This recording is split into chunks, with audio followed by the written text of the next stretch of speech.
Good evening students. जो आज 10th का इंग्लिश एग्जाम हुआ था सीबीएसई बोर्ड का, उसका सेकंड सेट डिस्कस करते हैं। 2/2/2। तो जो फर्स्ट क्वेश्चन रीडिंग कॉम जो एंशिएंट पैसेज का था, रीडिंग स्किल्स बेस्ड पे, वो सोल्व करते हैं।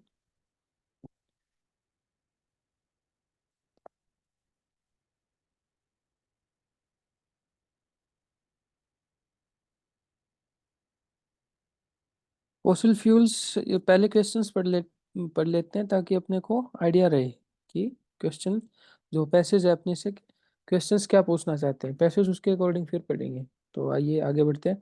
विच of the following statements best describes the difference between renewable energy sources and alternate energy sources.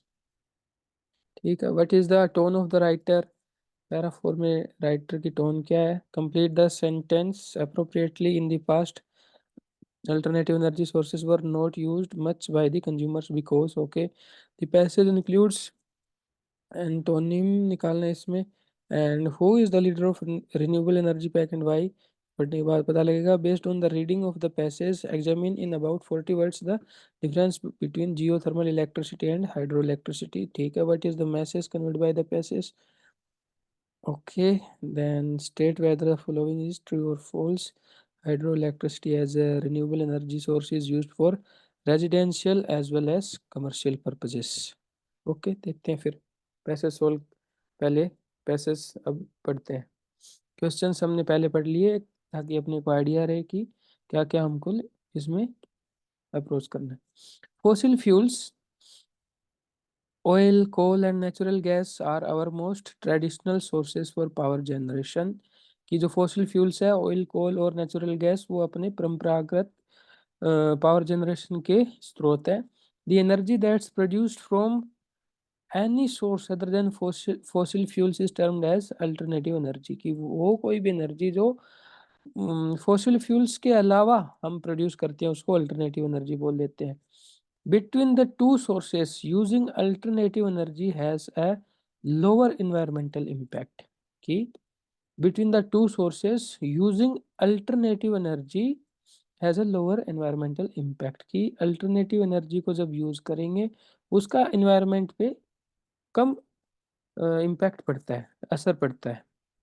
Second para, we now know that alternative energy sources are the sources we use to supplement or even replace traditional energy sources use for power generation.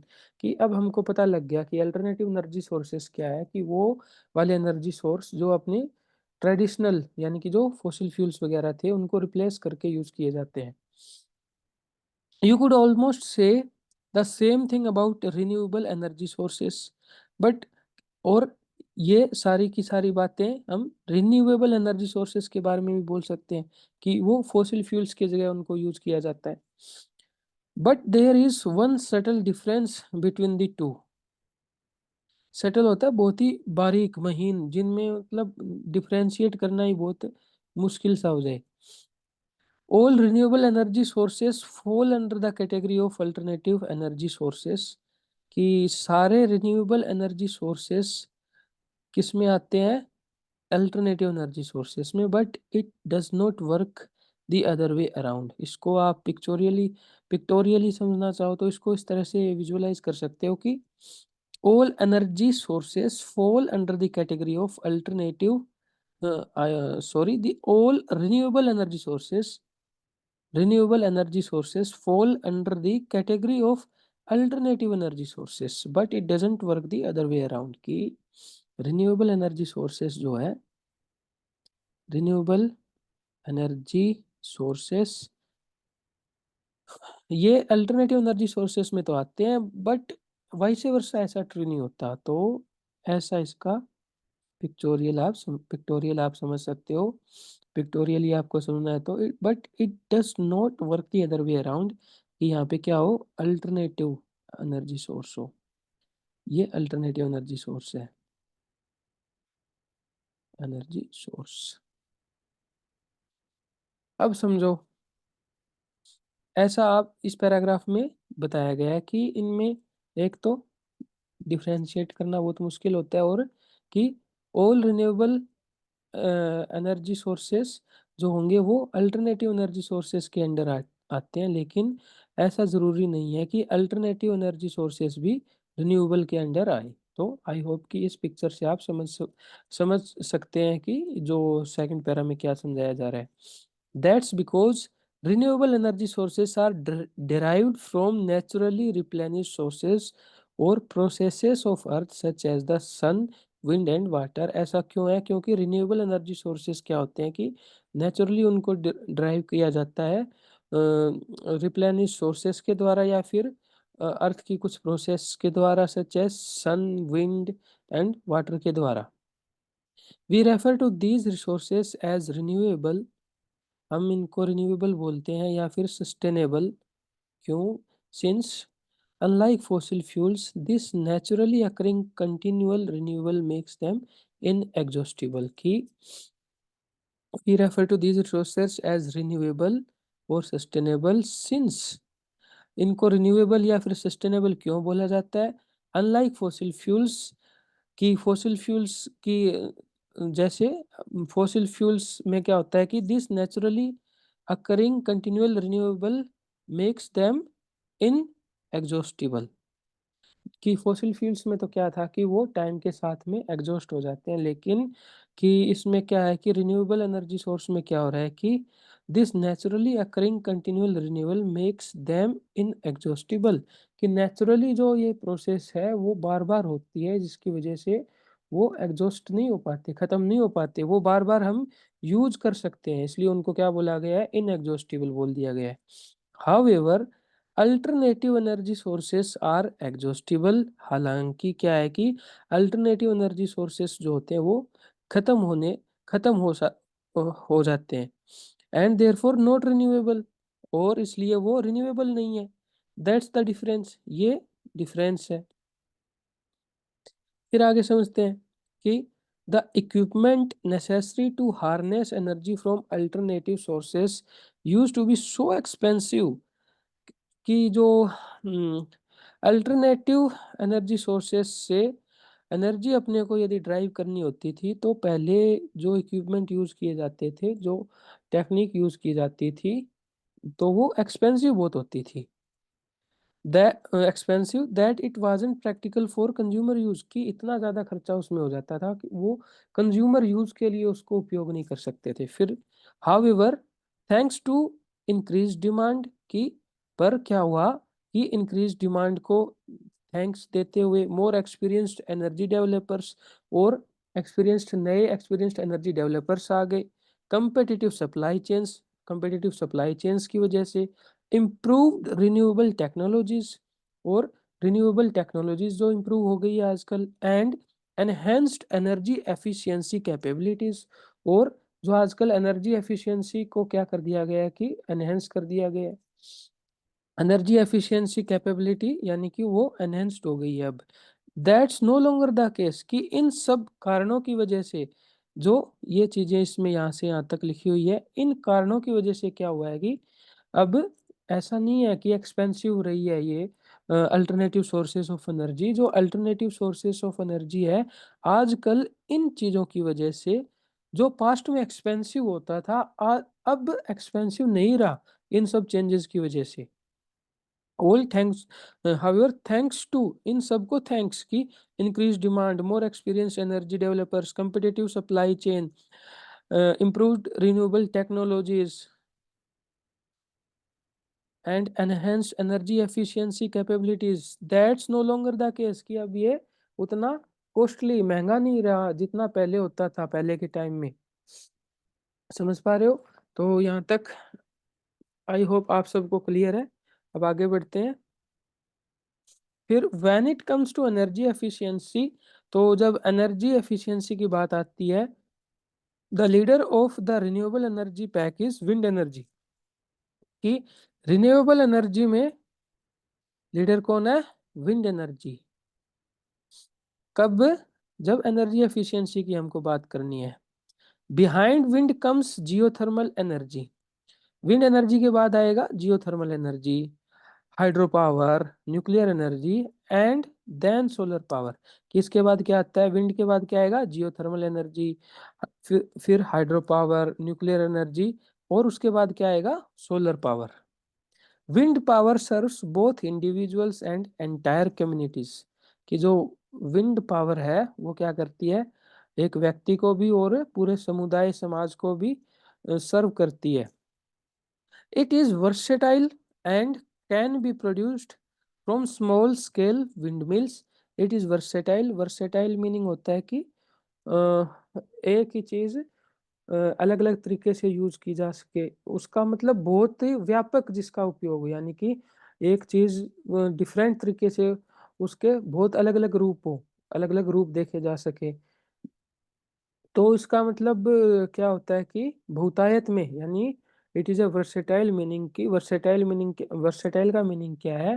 कि एक यानी एक से ज्यादा जिसके रूप देखे जा सके, या फिर समथिंग, थिंग और entity which we are trying to denote as it is having many forms, many possibilities, so that we can say as versatile। तो हिंदी में इसको साफ समझना चाहो तो वर्सेटाइल को व्यापक भी बोल सकते हैं। And can be produced from small scale windmills, and जो स्मॉल स्केल विंडमिल्स से बनाई जा सके। और कि ये जो इसके बहुत विंड पावर बनाने के बहुत तरीके हैं। कौन कौन से तरीके हैं? It can be produced from small scale wind mills, की ये स्मॉल स्केल विंड मिल से बनाई जा सकती है, या फिर wind turbines on residential properties, या फिर विंड टर्बाइन से बनाई जा सकती है जो रेजिडेंशियल प्रॉपर्टीज पर होते हैं। It can also be produced from large scale offshore wind forms in the ocean, wind farms in the ocean. कि ये क्या लार्ज स्केल पे इसको क्या करते हैं कि ओशियन में जो विंड फार्म्स होते हैं वहां से भी विंड एनर्जी को बनाया जा सकता है।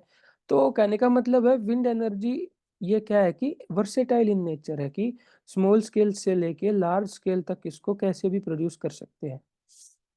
We generate geothermal power by tapping into underground reservoirs of hot water and steam। की हम geothermal power कैसे गेट करते हैं? By tapping into underground reservoirs of hot water and steam। की अंडरग्राउंड जो हॉट वाटर का रिजर्वोयर होता है, और फिर स्टीम से क्या करते हैं? जियोथर्मल एनर्जी जनरेट करते हैं।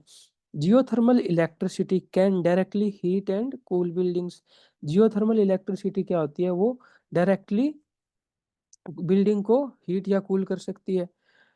Generated from the energy of moving water, hydro electricity also known as hydro power.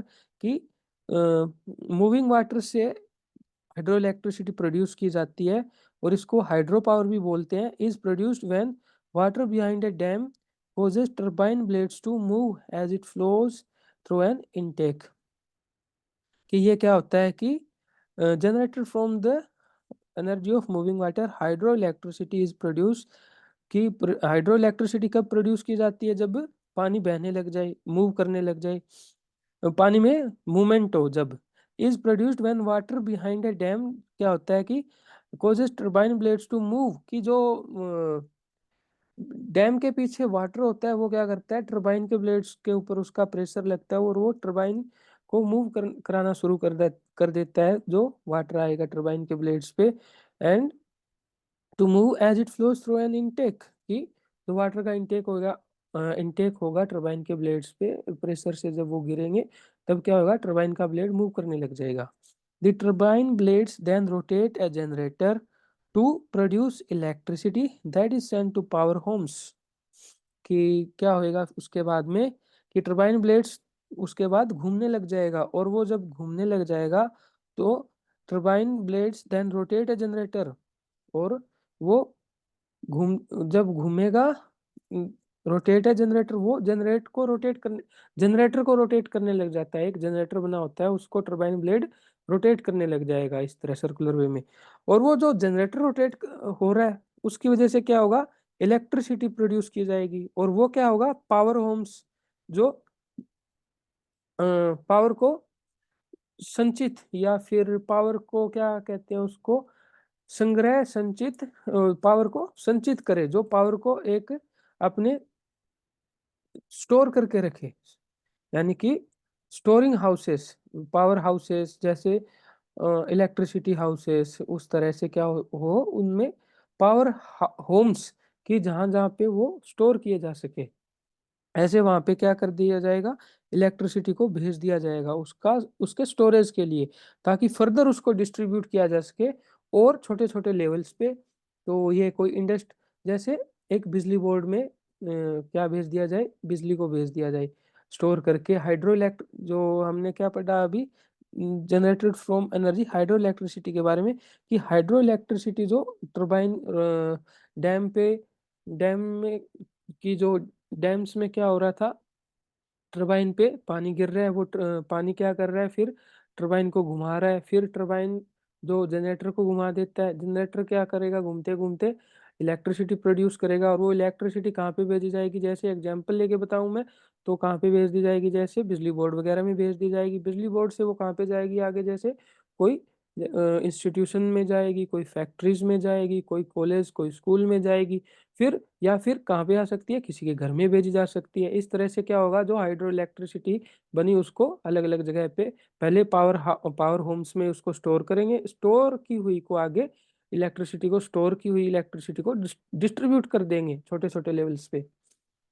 Nuclear energy is created in the form of heat through the fission process of atoms. Nuclear energy कैसे create की जाती है, in in the form of heat through the fission process of atoms, की atom के fission process से nuclear energy create की जाती है। The initial fission process creates energy and triggers a chain reaction that repeats the process and generates more energy। कि जो initial fission होता है वो क्या करता है, एक एनर्जी क्रिएट करता है एंड चेन रिएक्शन बना देता है एक, दैट रिपीट्स द प्रोसेस, जो प्रोसेस को रिपीट करते जाए, एंड जनरेट्स मोर एनर्जी, और बार बार जो रिपीटिशन होगा उससे ज्यादा एनर्जी मिलने लग जाएगी अपने को। In nuclear power plants the heat that fission produces create steam, कि जो न्यूक्लियर पावर प्लांट होते हैं उसमें जो हीट निकलेगी, जो फिशन से मिलती है, that fission produces create steam, वो जो हीट मिलती है फिशन से वो स्टीम बना देती है। The steam then rotates a turbine, फिर वो जो स्टीम निकली वो टरबाइन को रोटेट करती है, which leads to the production of electricity, वो इलेक्ट्रिसिटी को प्रोड्यूस करती है। फिर स्टीम ने क्या किया, जो न्यूक्लियर फिशन में स्टीम निकली, उन स्टीम ने क्या किया, टरबाइन को रोटेट करने का काम किया। टरबाइन रोटेट हुआ है तो फिर इलेक्ट्रिसिटी प्रोड्यूस होने का काम होगा। अब इलेक्ट्रिसिटी प्रोड्यूस हुई है तो इसमें इतना ही बताया गया कि इलेक्ट्रिसिटी प्रोड्यूस हो जाती है ऐसे न्यूक्लियर एनर्जी में। फिर solar power most commonly refers to the use of solar cells to create energy. Solar power को solar power most commonly refers to use of solar cells की। सोलर पावर में क्या होता है, सोलर सेल्स को यूज किया जाता है एनर्जी क्रिएट करने के लिए। On a small scale you may see a few solar panels on a house, की छोटे स्तर पे क्या है कि हम घर की छत पे सोलर पैनल देख सकते हैं। Use to produce energy for just that one home, और वो जो घर पे सोलर पावर लगा होगा वो सिर्फ उसी घर को इलेक्ट्रिसिटी देने का काम करता है। ऑन ए लार्जर स्केल, बड़े स्केल पे यदि देखना चाहें, बड़े स्तर पे देखना चाहें, you may see a solar farm used as a power plant to produce electricity for its consumers, की आगे बहुत सारे लार्ज स्केल पे वो क्या करता है कि जो जो उसके कंज्यूमर यानी ग्राहक होते हैं उनको सोलर पावर डिस्ट्रीब्यूट करने का काम होता है लार्ज स्केल पे। तो इसमें ऐसा ऐसा समझा रखा है। फिर आगे, answer the following questions based on the above passage. तो बहुत डिटेल में मैंने आपको समझाया ये वाला अनसीन पैसेज, कि आपको पहले पूरा का पूरा समझ में आ जाए इस पैसेज में क्या बातें हो रही है। फिर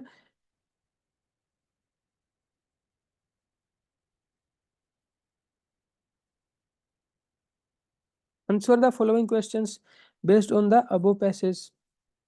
Which of the following statements best describes the difference between renewable energy sources and alternative energy sources? कि डिफरेंस बेस्ट, जो वो वाली स्टेटमेंट जो अच्छी तरह से डिफरेंस को डिस्क्राइब करे रिन्यूएबल एनर्जी सोर्स के बीच में और अल्टरनेट एनर्जी सोर्सेस के बीच में। पहला option, alternative energy sources are more expensive than renewable energy sources. Alternative energy sources are more expensive than renewable energy sources. नहीं, ऐसा तो नहीं है, क्योंकि इसमें बता रखा है हमको कि पहले जमाने में ऐसा होता था, लेकिन बाद में जो यहाँ पे क्लियरली लिखा हुआ है ये देखो कि ऐसा ऐसा बाद में हो गया था, उसकी वजह से अभी इतनी में ये एक्सपेंसिव नहीं रहे। तो अब मैं कह दूंगा कि ना, ये ऑप्शन तो नहीं हो सकता, B option. Renewable energy sources are inexhaustible whereas alternate energy sources could be exhaustible. ये हो सकता है ऑप्शन। अब कोशिश करते हैं कि इससे बेस्ट अपने को ना मिले। यदि सबसे बेस्ट यही ऑप्शन है तो बी ऑप्शन मेरा आंसर हो जाएगा। यदि कुछ जो सी और डी है ये इससे भी बेस्ट कुछ एक्सप्लेन कर रहे हैं तो वो आंसर हो सकता है, इसलिए सी और डी मेरे को चेक करना जरूरी है। Alternative energy sources are as renewable energy sources ना। क्यों? देखना फिर से कि alternative energy sources are as renewable energy sources. साफ साफ लिखा तो था इस पैराग्राफ में कि रिन्यूएबल एनर्जी सोर्सेस ये वाले होते हैं और अल्टरनेट एनर्जी सोर्सेस ये वाले होते हैं। तो रिन्यूएबल एनर्जी सोर्सेस क्या होते हैं? अल्टरनेटिव एनर्जी सोर्स के पार्ट होते हैं, लेकिन ऐसा वाइस वर्सा ट्रू नहीं था कि alternative energy sources renewable energy source का पार्ट होना जरूरी नहीं है। तो इसमें क्या लिखा हुआ है इस सेंटेंस में? तो alternative energy sources are as renewable energy sources, तो ये भी गलत है, क्योंकि उस पैराग्राफ में पैराग्राफ नंबर 2 में ऐसा लिखा हुआ है साफ साफ। तो ये भी गलत हो गया है, तो बिल्कुल रॉन्ग स्टेटमेंट दे रखी है। Renewable energy sources are exhaustible but alternative energy sources are inexhaustible. Renewable energy sources are exhaustible. अरे ये तो यहाँ पे ही गलती हो गई कि रिन्यूएबल एनर्जी सोर्स खत्म हो जाते हैं, ऐसा तो बिल्कुल भी नहीं है, उल्टा लिखा हुआ है। रिन्यूएबल एनर्जी सोर्सेस तो इनएग्जॉस्टिबल होते हैं। तो ये भी ऑप्शन गलत हो गया, तो मेरा बचा सिर्फ बी ऑप्शन। बी ऑप्शन मेरा आंसर हो जाएगा। Renewable energy sources are inexhaustible, ये स्टेटमेंट ट्रू है। Whereas alternate energy sources could be exhaustible, कि वो एग्जॉस्टिबल हो सकते हैं। समझ पा रहे हो ऐसा क्यों है? क्योंकि ये वाला डायग्राम देख लो कि रिन्यूएबल एनर्जी सोर्सेस का तो अपने इस सारे पैराग्राफ में जो हमने पढ़ा उसमें क्या दे रखा है, ये रिन्यूएबल एनर्जी सोर्सेस क्या होते हैं कि स्टेटमेंट क्या थी कि आर इनएग्जॉस्टिबल, कि ये एग्जॉस्टिबल नहीं होने वाले होते रिन्यूएबल एनर्जी सोर्स। पर alternative energy sources could could लगा दिया ना, पॉसिबिलिटी क्रिएट कर दी। Could be exhaustible, could be exhaustible का मतलब क्या हुआ कि अल्टरनेटिव एनर्जी सोर्सेस का वो वाला पार्ट जो रिन्यूएबल एनर्जी सोर्स का यहाँ वाला डायग्राम में देखो जरा, यहाँ पे लाई करेगा, वो क्या करेगा, हो सकता है, वो क्या हो सकता है, वो इनएग्जॉस्टिबल की रेंज में आएगा, इनएग्जॉस्टिबल। पर बाहर वाला क्या होगा, वो एग्जॉस्टिबल वाला पार्ट हो जाएगा। तो पॉसिबिलिटी क्या होगी, अल्टरनेटिव एनर्जी सोर्स इनएग्जॉस्टिबल भी हो सकते हैं और अल्टरनेटिव एनर्जी सोर्स एग्जॉस्टिबल भी हो सकते हैं। तो इसलिए मेरा आंसर क्या हो गया, हाँ, alternative energy sources would be, जो स्टेटमेंट दे रखी है कुड बी एग्जॉस्टिबल, वो हो सकते हैं, ऐसा जो डायग्राम पीछे बनाया है उससे क्लियरली आप समझ सकते हो। तो इस तरह से बी आंसर मैंने आपको बहुत अच्छी तरह से एक्सप्लेन किया। आई होप कोई भी आपको डाउट अब नहीं रहा होगा। फिर what is the tone of the writer in the given lines from para 4, rationalise your response in about 40 words, की क्या लिखा हुआ है, however thanks to increased, एक पैरा 4 कौन सा है, ठीक है ये पैरा 4 है, इसका आगे पार्ट भी दे रखा है कि इसको पढ़ते हैं अब, कि इसमें टोन क्या है। What is the tone of the writer in the given lines from para 4, rationalise your response in about 40 words, however thanks to increased demand, more experienced energy developers, competitive supply chains, improved renewable technologies, and enhanced energy efficiency capabilities, that's no longer the case, कि उसके बारे में बता रहे हैं कि ये कि जो पीछे हमने बात करी थी अल्टरनेटिव एनर्जी सोर्सेस इनिशियली क्या होते थे, बहुत एक्सपेंसिव होते थे, लेकिन हाउएवर इन सभी को बहुत बहुत धन्यवाद कि इन चीज़ों की वजह से, इंक्रीज डिमांड की वजह से, एक्सपीरियंस एनर्जी डेवलपर्स की वजह से, कम्पिटिटिव सप्लाई चेन्स की वजह से, इम्प्रूव्ड रिन्यूएबल टेक्नोलॉजीज की वजह से and enhanced energy efficiency capabilities की वजह से अब वो क्या है कि पहले की तरह एक्सपेंसिव नहीं रहे, अफोर्डेबल बन चुके हैं। तो इसका टोन पूछा गया है, तो टोन में क्या बोल सकते हैं कि अम, आप जितने एडजेक्टिव इसमें यूज करोगे उतना बढ़िया होगा। और टोन बतानी है तो इसमें कि बोल सकते हैं कि एक तो क्या बताया गया इसमें, सजेस्टिव बोल सकता हूँ मैं कि ऑथर क्या कर रहा है, कुछ सजेस्ट कर रहा है, सजेस्टिव टोन है। एंड थॉटफुल भी बोल सकते हैं,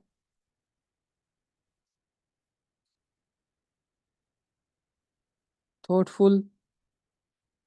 एंड और वो क्या कर रहा है कि इन इन सारी चीज़ों के ऊपर वो क्या कर रहा है, एक अपना आर्ग्यूमेंट बना रहा है कि उसने ये सारी चीज़ पहले लिखी है, उसने पहले कुछ फैक्ट्स लिए हैं, thanks to increase demand, more experienced energy developers, competitive supply chains improved, कि इन सब चीज़ों की वजह से ऐसा नहीं है। तो उसने ये सारी इतनी चीज़ें लिखी हैं, तो इसको कुछ और भी बोल सकते हैं, वो क्या लिख सकते हैं कि ये डेस्क्रिप्टिव भी है, डेस्क्रिप्टिव, एलाबोरेटिव, एलाबोरेटिव एंड, और फैक्ट को लेके उसने अपना फिर उसमें कंक्लूजन पे आया है, फैक्ट्स को लेके वो एक आर्ग्यूमेंट पे आने की कोशिश कर रहा है, तो इसको मैं ये भी बोल सकता हूँ, ये एनालिटिकल भी बोल सकता हूँ कि एनालिटिकल भी है, एनालिटिकल। तो ऐसे ये सारे वर्ड्स आप एडजेक्टिव्स यूज करके आप 40 वर्ड्स में इसको लिख सकते थे आसानी से, कुछ भी इसमें ऐसा हार्ड वाली बात नहीं है। फिर complete the sentence appropriately. In the past, alternative energy sources were not used much by the consumers because क्या यहीं पे तो लिखा हुआ था, पीछे हमने पढ़ा था पीछे वाले पैराज में क्या, because it was expensive. In the past, alternative energy sources were not used much by the consumer because it was very expensive.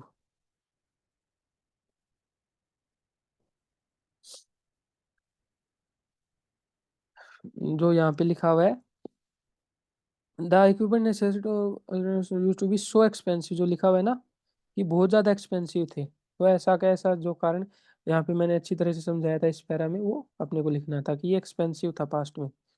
फिर the passage the passage includes some words that are opposite of each other from the sets A to E below identify two sets of antonyms, opposite words generate produce no, exhaustible and inexhaustible एक तो ये हो जाएगा। फिर settle and versatile, settle होता है बहुत ही minute difference हो, जो महीन डिफरेंस महीन डिफरेंस हो, हम आसानी से उनको देख ना सकें। और वर्सेटाइल क्या होता है कि बहुत ही, जैसे कि एक थिंग या फिर पर्सन क्या करे, डाइवर्स आइडेंटिटीज और या फिर बहुत सारी मल्टीपल फॉर्म्स ले सके, उसको क्या बोलते हैं, वर्सेटाइल बोलते हैं। तो ये अपोजिट तो नहीं है एक दूसरे के। पावर एंड एनर्जी ये भी नहीं है। सस्टेनेबल एंड एग्जॉस्टिबल, सस्टेनेबल वो वाले जो रिन्यू हो सके, वो इस पैरा से जो कॉन्टेक्स्ट निकल के आ रहा है मीनिंग। और एग्जॉस्टिबल यानी कि जो खत्म हो सके। और सस्टेनेबल क्या हो जाएगा, जो खत्म ना हो सके। जो पैरा हमने पढ़ा है वो पीछे आप जरूर, आपने जिन्होंने क्वेश्चंस ये किए होंगे आपको समझ में आ रहा होगा। जो सस्टेनेबल का यूज किया गया यहाँ पे वो डिनोट कर रहा है कि जो इनएग्जॉस्टिबल हो। तो इनएग्जॉस्टिबल और एग्जॉस्टिबल ये दोनों एंटोनिम्स हो गए। तो आंसर क्या हो जाएगा इसका, बी और ई आंसर बन जाएगा। Who is the leader of renewable energy pack and why, renewable energy में तो विंड एनर्जी लिखा हुआ है ना, तो विंड एनर्जी उसका आंसर हो जाएगा। ऐसा क्यों है, क्योंकि पैरा में पीछे लिखा हुआ है because of its energy efficiency. Why का कारण क्या बोल सकते हो, एनर्जी एनर्जी एफिशिएंसी।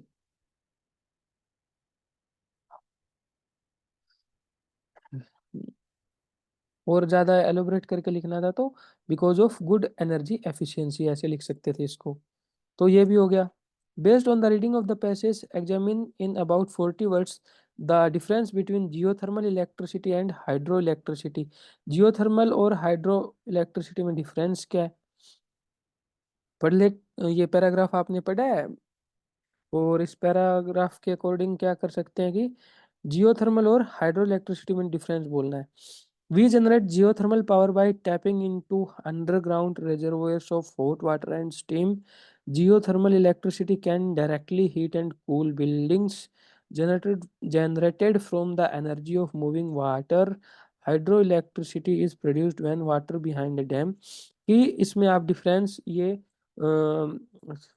यदि आप कुछ भी सोचना ना चाहो तो ये पूरा का पूरा पैराग्राफ भी छाप सकते थे, लेकिन और इसको अच्छी तरह से लिखना चाहो, समझना चाहो अपने आप लेवल पे, तो इसको ऐसे समझ सकते हो कि जियोथर्मल जो पावर होती है वो कैसे जनरेट की जाती है कि जो अंडरग्राउंड रिजर्व गर्म पानी के जो जो स्टोरेज होती है नीचे जमीन में, गर्म पानी जो इकट्ठा हुआ होता है, रिजर्वेयर जो उनका बना होता है, वहां से क्या स्टीम निकलती है।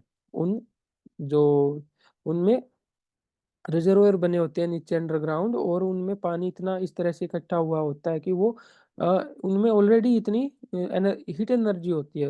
हीट एनर्जी से क्या होता है, स्टीम निकलता है, और वो स्टीम जब निकलेगा एकदम, जो स्टोर किया हुआ पानी था, गर्म पानी था, तो वो एकदम जब हीट निकलेगी, उस हीट से हम क्या करते हैं कि डायरेक्टली क्या कर सकते हैं, उससे यूज कर सकते हैं आगे उसको इलेक्ट्रिसिटी में या कुछ और पर्पजेस के लिए। Geothermal electricity can directly heat and cool buildings, कि ये जो हीट निकलेगी, जियोथर्मल मतलब जो steam, hot water and steam, जो स्टीम निकली हीट की वजह से, जो स्टीम निकली, उस स्टीम से क्या किया, स्टीम से हम क्या करते हैं, टरबाइन को घुमा देंगे। टरबाइन क्या करेगा, जो जनरेटर को घुमाना शुरू कर देगा। जनरेटर अब घूमना शुरू हो गया, अब क्या होगा, इलेक्ट्रिसिटी प्रोड्यूस होनी शुरू हो जाएगी। इलेक्ट्रिसिटी प्रोड्यूस कैसे जो हो रही है टरबाइन के घूमने से, उसको फिर क्या कर सकते हैं, कोई बिल्डिंग को कूल करने के लिए या फिर उसको हॉट करने के लिए उसको यूज किया जा सकता है। ये तो डिफरेंस इनमें क्या हुआ कि आगे, और हाइड्रो इलेक्ट्रिसिटी क्या करते हैं, वो मूविंग वाटर से प्रोड्यूस की जाती थी।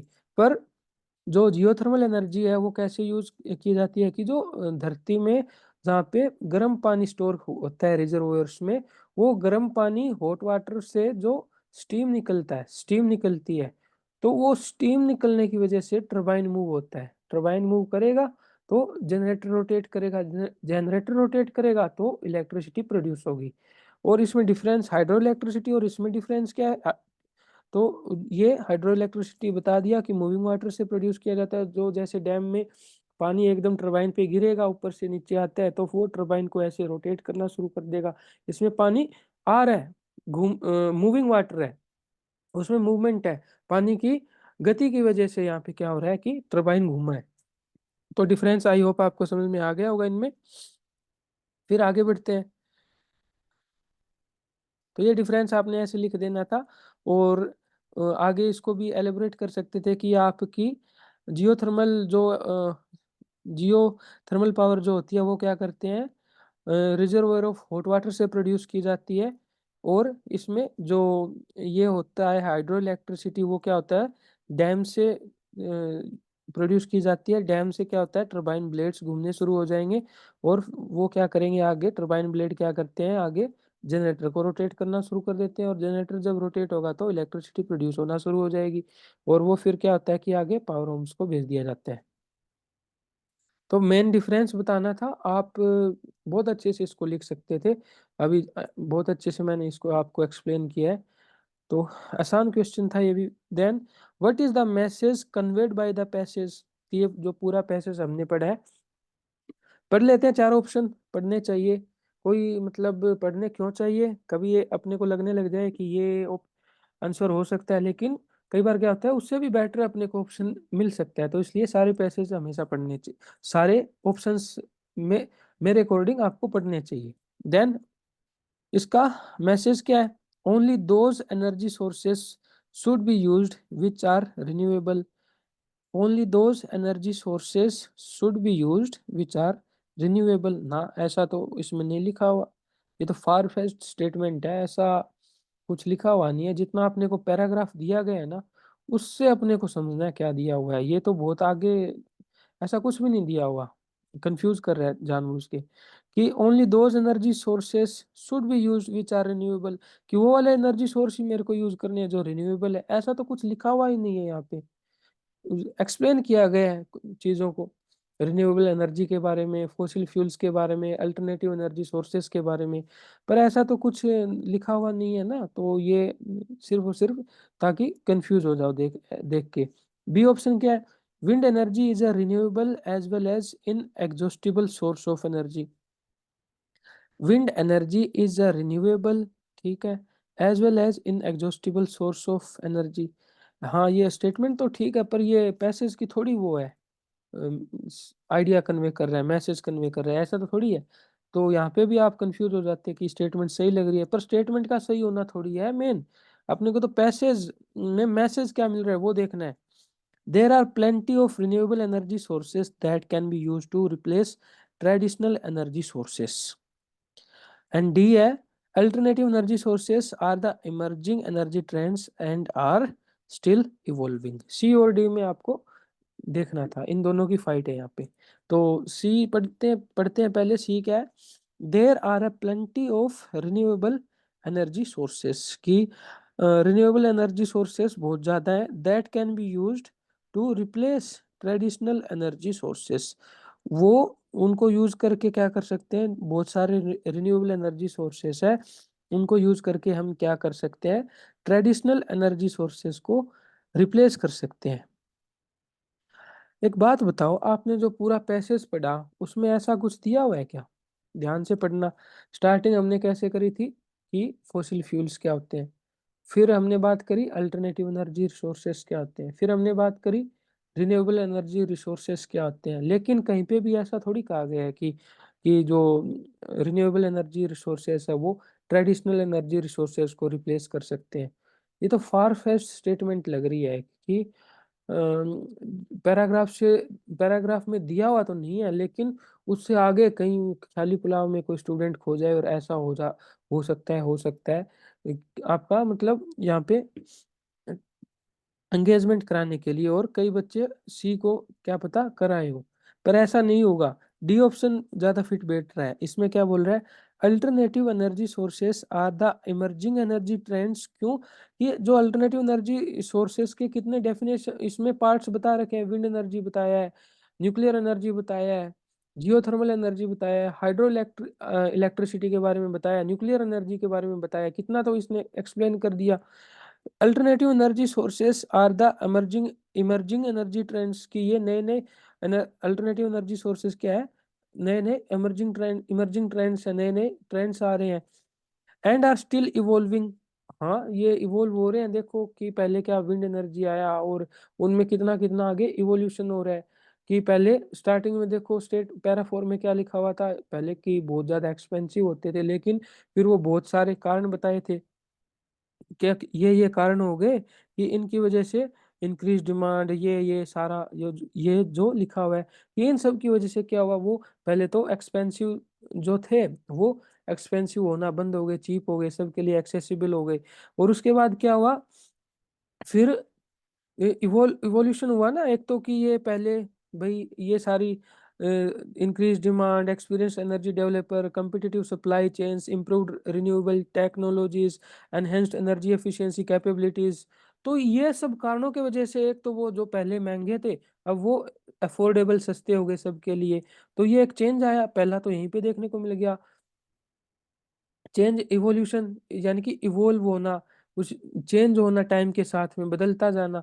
जो समाज की, सोसाइटी की, देश की एक नीड होती है, डिमांड होती है, उसके अकॉर्डिंग जो एक एडेप्टिबिलिटी कर कर ली जाए रिसोर्सेस में, या फिर किसी भी इंडिविजुअल या फिर किसी भी थिंग के द्वारा, उसको क्या बोलते हैं, उसको बोलते हैं कि इवोल्यूशन हो गया। टाइम के साथ क्या हो रहा है कि समय के साथ वो चेंज होता जा रहा है, उसको इवोल्यूशन बोला है। तो अब आगे when it comes to energy efficiency the, अब सारे के सारे आगे इन चीज़ों को समझाया गया है कि पहले देखो विंड पावर ऐसी होती है, फिर क्या है कि जियोथर्मल पावर ऐसी होती है, फिर क्या है उसके बाद में जियोथर्मल के बाद में आगे सारा हाइड्रो इलेक्ट्रिसिटी के बारे में बताया गया है, और फिर क्या बताया गया, न्यूक्लियर एनर्जी के बारे में बताया गया है। ये देखो कितना, सोलर पावर आ गई, सोलर पावर के बारे में बताया गया है। देख पा रहे हो कि कितना समय के साथ में जैसे जैसे यूजर्स की, इंडिविजुअल्स की डिमांड बढ़ती जा रही है, तो अल्टरनेटिव एनर्जी सोर्सेज का नया नया इवोल्यूशन अपने को देखने को मिल रहा है। तो ये हो जाएगा इसमें, क्यों? क्योंकि ये पैराग्राफ से सिंपली मेरे को एकदम देखते ही मिल रहा है, सारे पैराग्राफ्स का ये निचोड़ निकल रहा है। तो यही मैसेज बनेगा इसका कि रिन्यूएबल एनर्जी, कौन सा क्वेश्चन ये, कि alternative energy sources are the emerging energy trends, हाँ, एंड आर स्टिल इवॉल्विंग, तो ये आंसर हो जाएगा इसका डी। फिर state whether the following statement is true और false with reference to the given extract. Hydro electricity as a renewable energy source is used for residential as well as commercial purposes. Hydroelectricity as a renewable energy source, उसको क्या है कि residential और commercial purposes के लिए use किया जाता है, तो ये स्टेटमेंट ट्रू हो जाएगी। क्योंकि जो पैराग्राफ पढ़ा है ना हमने, उसमें क्या लिखा हुआ है कि hydroelectricity, let me check once again, कि हाइड्रो इलेक्ट्रिसिटी के बारे में लिखा हुआ है कि, अब हाइड्रो इलेक्ट्रिसिटी कहाँ लिखा है, ये रहा। Hydro electricity is produced when water, ये ऐसे होता है, द टरबाइन ब्लेड्स फिर क्या करते हैं कि produce electricity that is sent to power homes. Power homes का एग्जांपल दिया था ना आपको कि पावर होम्स क्या होता है, कहीं पे स्टोर कर ली जाती है बिजली को, और वो जो स्टोर, पावर होम्स जो स्टोरेज हाउस होता है। और स्टोरेज हाउस क्या एग्जांपल लेके बताया था, स्टोरेज हाउस वो वाले, जैसे एग्जांपल से समझना हो तो जैसे बिजली बोर्ड में बिजली को इकट्ठा कर लिया गया और फिर क्या किया गया, आगे अलग अलग जगह पे, अलग अलग लेवल्स पे, छोटे छोटे लेवल्स पे, जैसे लेवल्स क्या हो सकते हैं, घर हो सकते हैं अपने, और कोई भी इंस्टीट्यूशंस, कॉलेज, स्कूल वगैरह हो सकते हैं ऐसे। तो दोनों के लिए, कमर्शियल और रेजिडेंशियल दोनों पर्पजेस के लिए हाइड्रो इलेक्ट्रिसिटी का यूज हुआ है, कि residential as well as commercial purposes, तो ये स्टेटमेंट ट्रू है अपनी। फिर अगला सेकंड वाला, पहले इसके क्वेश्चन पढ़ते हैं, क्या क्या अपने को रिक्वायरमेंट है आंसर फाइंड आउट करने की। Answer the following questions based on the passage above. Complete the following analysis appropriately based on your understanding of para one. Para one ध्यान से पढ़ना है अपने को, ये बाद में करेंगे, पैरा पढ़ते हैं पहले। Fill in the blanks with the appropriate option from those given in the brackets based on your understanding of para two. The statement that India is, ये पैरा पढ़ने के बाद करेंगे। जस्टिफाई द फॉलोइंग, की ऐसा ऐसा मेरे को पैरा टू अपने को अच्छे से पढ़ना है। Justify the following in about 40 words. India being the major shareholder in terms of mango production, exports only 0.52% of its, ये जस्टिफाई कर देंगे, कोई बात नहीं, पैरा पढ़ना पड़ेगा पूरा मेरे को। मतलब based on the table which three countries are at par with each other in terms of mango import from India in this year. The top mango importing country is the USA. However, India exports only 2% of its total exports to the USA.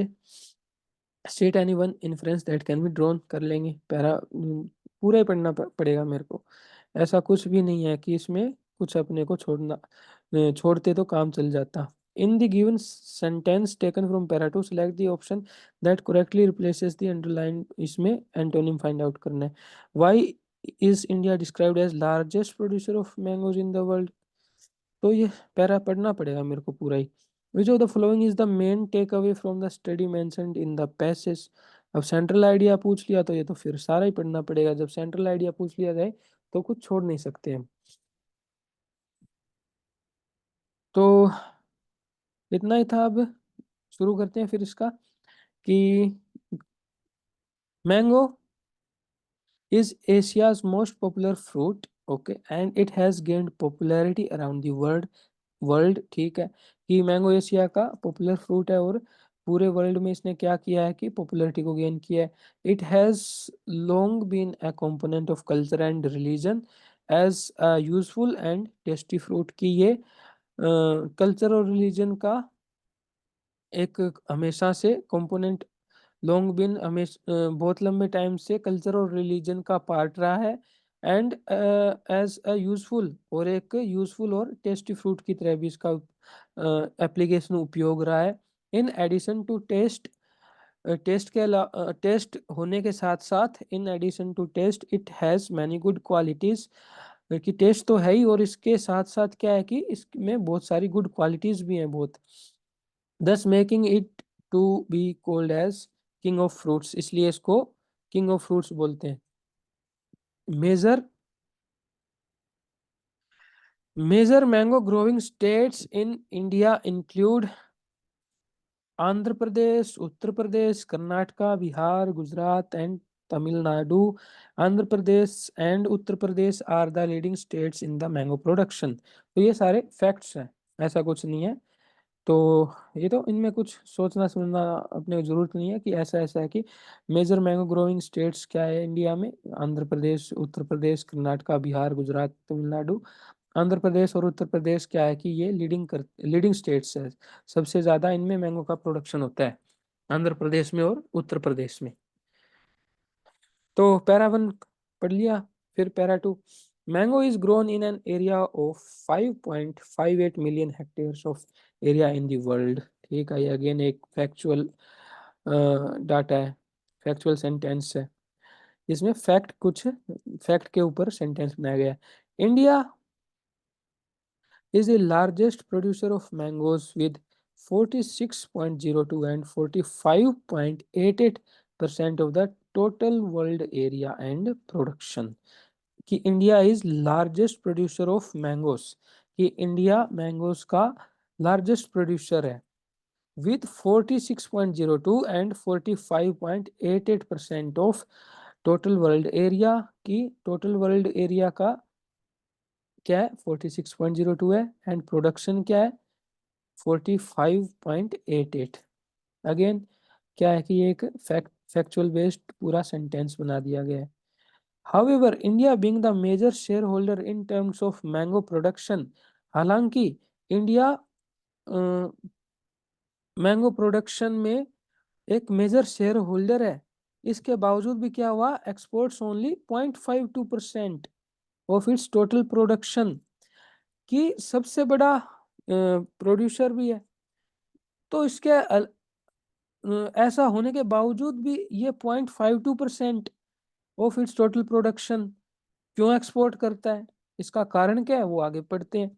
Indicating the huge gap in exporting of mangoes, कि mangoes के export में देखो कितना gap आ रहा है, कि production कितना हो रहा है 45.88%, इतना प्रोडक्शन हो रहा है पर एक्सपोर्ट तो सिर्फ आधा परसेंट हो रहा है, लगभग 0.52% ही हो रहा है।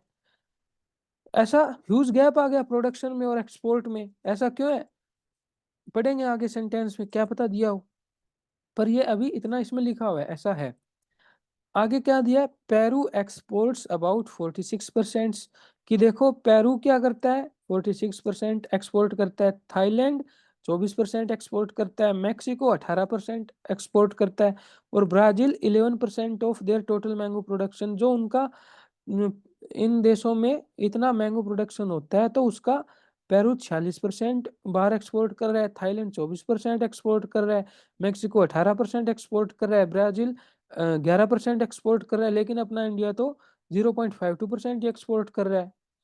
These countries are the bigger challenges for Indian mango exports, ऐसा तो होएगा ही ना कि इंडिया तो सिर्फ 0.52% यानी लगभग आधा परसेंट ही एक्सपोर्ट कर रहा है मैंगोस का, लेकिन पेरू क्या कर रहा है 46%, थाईलैंड 24%, मैक्सिको 18%, ब्राजील 11% अपने सारे टोटल मैंगो प्रोडक्शन का, इतना ये कंट्री एक्सपोर्ट कर रहे हैं।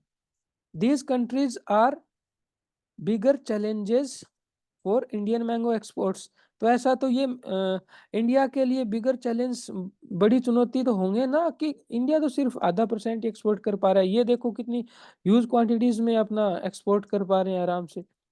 Hence, efforts are needed to evolve cheap transportation mechanism।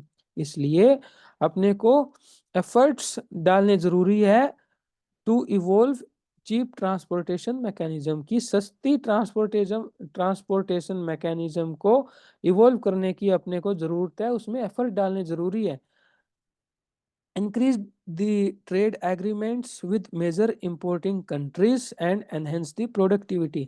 कि जो अलग जो मेजर इंपोर्टिंग कंट्रीज है इंडिया के साथ में, जिन जो मैंगो अपने देश में इंपोर्ट करवाते हैं इंडिया से, यानी कि इंडिया एक्सपोर्ट करता है जो मैंगोज का, वो दूसरे कंट्रीज में जब जो जो कंट्री इंपोर्ट कराते हैं अपने देशों में, उनके साथ में इंक्रीज द ट्रेड एग्रीमेंट्स, उनके साथ में ट्रेड एग्रीमेंट्स बढ़ाने चाहिए major with major importing countries and enhance the productivity, और प्रोडक्टिविटी को बढ़ाना चाहिए, एनहेंस करना चाहिए। फिर थर्ड पैरा में क्या लिखा है, the top importing country is United states of America. सबसे ज्यादा मैंगोज का इंपोर्ट अपने देश में यूएसए करता है। However India exports only 2% of its total exports to USA. पर इंडिया जो अपने जो अपना टोटल एक्सपोर्ट करता है मैंगोज का, जो सारे मैंगोज एक्सपोर्ट कर रहा है इंडिया अपने देश से बाहर, उसका सिर्फ 2% हिस्सा, उसका सिर्फ 2% हिस्सा ही क्या जाता है, यूएसए में एक्सपोर्ट करता है India. The USA, European countries, the UK, Malaysia and Russia can be the other hotspots where India can target to export the mangoes. कि इंडिया अलग और दूसरे देशों में कहाँ पे एक्सपोर्ट कर सकता है, यूएसए में, यूरोपियन कंट्रीज में, यूके में, मलेशिया में, रशिया में, इन जगह इंडिया एक्सपोर्ट कर सकता है अपने मैंगोस को। The critical issue for exporting to the USA is transportation cost. कि यूएसए में इतना कम एक्सपोर्ट क्यों कर पा रहा है, ऊपर जो 2% लिखा हुआ है, ये ट्रांसपोर्टेशन कॉस्ट की वजह से, due to sea route distance, जो समुद्री रूट होगा उसका डिस्टेंस, दूरी बहुत ज़्यादा हो जाती है, उसकी वजह से ट्रांसपोर्टेशन कॉस्ट बहुत ज़्यादा हो जाती है, उसकी वजह से कम एक्सपोर्ट हो पा रहा है इंडिया से। And limited self life of mango, और मैंगो की लाइफ बहुत कम होती है, वो रास्ते में एक्सपायर हो जाएगा, खराब हो जाएगा, तो वो एक्सपोर्ट का फाइनल प्रोडक्ट कैसे बनेगा, तो वो तो पहले ही खराब हो गया। समझ पा रहे हो क्या? तो ऐसा आपको पूरी क्लियरिटी होनी चाहिए जब आप अनसीन पैसेज सोल्व कर रहे होते हैं। फिर आगे बढ़ते हैं।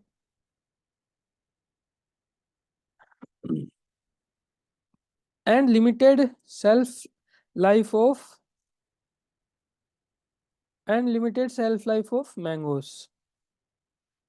While for Europe, transportation cost as well as competition by African countries are the major hurdles। और यूरोप के केस में क्या है, ट्रांसपोर्टेशन कॉस्ट तो है ही दिक्कत, as well as competition by African countries, और अफ्रीकन कंट्रीज के द्वारा भी कंपटीशन मिल रहा है वहाँ पे यूरोप में। तो यूरोप में तो क्या है, ट्रांसपोर्टेशन कॉस्ट तो ज़्यादा है ही, और इसके अलावा अफ्रीकन कंट्रीज भी वहाँ पे अपने को क्या कर रहे हैं कि रुकावटें डाल रहे हैं, कंपटीशन दे रहे हैं। अफ्रीकन कंट्रीज वहाँ पे कंपटीशन दे रहे हैं अपने को बहुत ज़्यादा, उसकी वजह से भी कि वो कंपटीशन किस तरह से दे सकते हैं, वो ज़्यादा एक्सपोर्ट करते होंगे, सस्ता पहुंचाते होंगे वहाँ पे, तो अपना महंगा कौन खरीदेगा। और क्योंकि अपनी एक तो ट्रांसपोर्टेशन कॉस्ट ज़्यादा है, और क्या है कि वहाँ सी रूट की वजह से, जो यूएसए वाले में एग्जाम्पल दिया गया था, ये कारण था। लेकिन यूरोप के केस में इतना ही दिया गया है, इसमें अपनी तरफ से कुछ नहीं सोचना जोड़ना, कि while for Europe transportation costs as well as competition by African countries। कि यूरोप वाले केस में क्या है कि ट्रांसपोर्टेशन कॉस्ट तो ज़्यादा है ही, और अफ्रीकन कंट्रीज वहाँ पे ज़्यादा उन देशों में मैंगोस पहुंचा रहे हैं। तो इन चीज़ों की वजह से अफ्रीकन कंट्रीज बहुत ज़्यादा अपने को कंपटीशन, यानी कंपिटिटिव है वो, और उसकी वजह से अपने को दिक्कत आ रही है। क्यों? क्योंकि उनका प्रोडक्ट कुछ कारण होंगे, उन कारणों की वजह से ज़्यादा आ रहा है यूरोप में अफ्रीकन कंट्रीज का, इसलिए वो अपने को चैलेंजेस दे रहे हैं, कंपटीशन दे रहे हैं, और मेजर हर्डल्स, मेजर दिक्कतें, हर्डल्स यानी रुकावटें, दिक्कतें बन रहे हैं अपने लिए। फिर the following chart shows the major export destination of Indian mangoes in 2019-20। अब एक्सपोर्ट का चार्ट दिया गया, अगेन फैक्ट्स है। Major export destination of Indian mangoes in 2019-20 की यूएसए में एक्सपोर्ट मेजर एक्सपोर्ट डेस्टिनेशंस की यूएसए में कितना एक्सपोर्ट हुआ, major export destination of Indian mangoes का 2019 और 20 में, इस वाली जो ईयर में, इस वाले गैप टाइम पीरियड में यूएसए में जो टोटल एक्सपोर्ट हुआ था, यूएसए में कितना 2% एक्सपोर्ट हुआ, कुवैत में 2% एक्सपोर्ट हुआ, सऊदी अरेबिया में 3%, कतर में 6%, बांग्लादेश में 6%, ओमान में 7%, यूके में 9%, नेपाल में 24%, यूएई में 33%, बहरेन में 2%, अदर्स कंट्रीज में 6%। तो ऐसा अब पैरा जो हमने सारा का सारा अनसीन पैसेज जो पढ़ा है, सारे पैराज पढ़े हैं। आई होप कि आपको जिस्ट इनकी सबकी समझ में आ चुकी है। फिर आगे क्वेश्चन अटेम्प्ट करते हैं। Answer the following questions based on the passage above. Complete the following analogy, analogy यानी कि सिमिलर सिमिलर ऐसा कुछ सेंटेंस बनाना है। Based on your understanding of para 1, we can say that for becoming the king of jungle, lion has to be the strongest, bravest and fiercest. ये सारे के सारे adjectives हैं। Strongest adjective, bravest adjective, fiercest adjective की line में ये सारे गुण गुण है, क्वालिटीज है। कौन से? स्ट्रॉन्ग होना, ब्रेव होना और फियरसेस्ट होना। इनकी वजह से लाइन को क्या बोला गया है? King of jungle. इसी तरह mango is known as the king of fruits. ऐसा क्यों है? तो जो पैरा 1 है उसके अकॉर्डिंग अपने को कम से कम ऐसे 3 एडजेक्टिव जरूर यूज करने चाहिए। जैसे तो आप क्या कर सकते हैं, पैरा 1 में क्या क्या लिखा हुआ है पढ़ते हैं। Mango is Asia's most popular, इसको सर्कल करो, popular fruit, and it has gained popularity around the world. की पॉपुलैरिटी मिली है, फिर से पॉपुलर आ गया। It has long been a component of culture and religion as useful and tasty fruit. In addition to taste, it has कि taste फिर से आ गया। In addition to taste, it has many good qualities. Many good qualities हैं इसमें, thus making it to be called as king of fruits.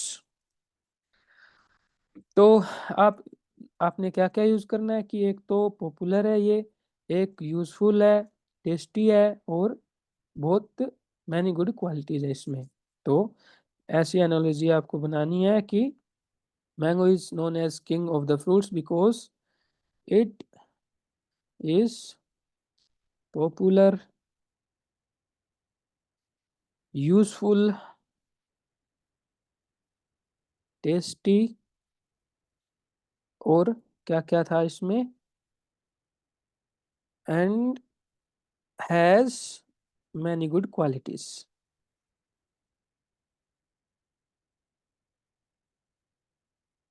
And has many good qualities. तो इसकी वजह से क्या हुआ, ये किंग ऑफ फ्रूट्स है इन कारणों की वजह से। फिर fill in the blanks with the appropriate option from those given in the brackets based on your understanding of para 2. The statement that India is the largest producer of mangoes with 45.88% of total world production can be attributed to Indian orchardists is an fact कि India is largest producer of mangoes with 45.88% of total world production की ये statement है। इसमें क्या लिखा हुआ है? India क्या है? लार्ज मैंगोज का लार्जेस्ट प्रोड्यूसर है with 45.88% of the total world production. इसमें टोटल वर्ल्ड प्रोडक्शन में इंडिया का कितना है? 45.88% प्रोडक्शन होता है। Can be attributed to Indian orchardists की, इंडियन ऑर्कैडिस्ट के वजह से अपने को ये चीज पता लगी है। तो जो इंडियन ऑर्कैडिस्ट्स थे उन्होंने क्या किया, एक डाटा इकट्ठा किया है। आप अपनी कंसेप्ट्स पूरे अच्छे रखो, लॉजिकली होता है सारा कुछ। तो आप जो ऑर्कैडिस्ट्स का काम क्या होता है कि वो डाटा इकट्ठा करते हैं, फैक्ट इकट्ठे करते हैं। और उन्होंने रिसर्च करके, स्टैटिस्टिक्स को यूज करके क्या किया, फाइनली एक फैक्ट और बता दिया कि इंडिया क्या करता है कि पूरे वर्ल्ड में जो मैंगोज का प्रोडक्शन होता है उसका 45.88 मैंगोज का प्रोडक्शन कर रहा है। तो ये तो एक डाटा बेस्ड स्टेटमेंट है, तो ये एक फैक्ट है। फैक्ट यानी कुछ सिंपली आपको बताया जा रहा है, या फिर ये एक असर्टिव सेंटेंस है, सिंपली आपको कुछ फैक्चुअल डाटा, फैक्चुअल नॉलेज ऐसा कुछ सुनने को मिल रहा है, बताया जा रहा है आपको। तो ये एक फैक्चुअल है, फैक्ट है ये। तो it is an fact. Opinion, opinion तो सलाह होती है, कि सलाह थोड़ी दे रहे हैं और कैरेडिस्ट जो लोग हैं, ये इन्होंने तो फैक्ट के ऊपर ये चीजें बताई है आपको।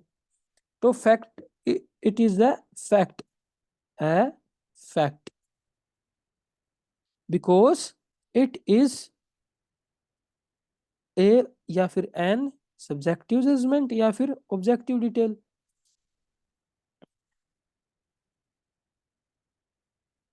अब ये ऑब्जेक्टिव डिटेल है या सब्जेक्टिव जजमेंट है। सब्जेक्टिव जजमेंट कैसे होएगी? आपको कुछ इसने लंबा चौड़ा पैराग्राफ लिखा, फिर कुछ समझाया, ऐसा तो कुछ भी नहीं हुआ। सिर्फ नंबर्स के ऊपर कुछ ये फैक्ट बना है, और जो नंबर्स के ऊपर ये फैक्ट बना है उसके अकॉर्डिंग आपको एक ये मतलब बता रहा है कुछ। तो ये क्या हो गया? It is it is an objective detail बन जाएगा। It is an objective detail. पहली बात तो ये एक फैक्ट है, ओपिनियन नहीं है। ओपिनियन होता तो सब्जेक्टिव जजमेंट बनता। ओपिनियन कैसे फॉर्म करते हैं? कुछ फैक्ट्स को लिया जाता है, और फैक्ट्स को प्रेमिसेस भी बोल देते हैं। आगे क्रिटिकल रीजनिंग वगैरह की स्टडी की जाती है, जीमेट का यदि जीमेट की यदि आप स्टडी करोगे आगे विदेश वगैरह में जाने के लिए, तो उनमें इन चीज़ों का ज़्यादा सम, चीज़ों को ज़्यादा समझाया जाता है। तो टेंथ लेवल पे मैं उस लेवल पे आपको नहीं लेकर जाऊंगा। टेंथ लेवल पे आपको बेसिक सी अंडरस्टैंडिंग लेनी है कि ये पहली बात तो फैक्ट है, ये आपको तथ्य है, आपको समझ में आ गया कि डाटा लिया गया है कि इतने डाटा के अकॉर्डिंग ऐसा ऐसा है। तो ये फैक्चुअल है, असर्टिव सेंटेंस है, आपको सिर्फ कुछ स्टेटमेंट का पता लग रहा है, सिर्फ बताया जा रहा है कि जी ऐसा ऐसा है। फिर तो ऐसा ऐसा किस आधार पे बताया जा रहा है?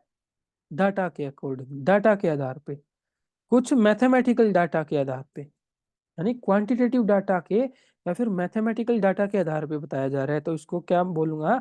एक ऑब्जेक्टिव डिटेल बताइए ये मेरे को।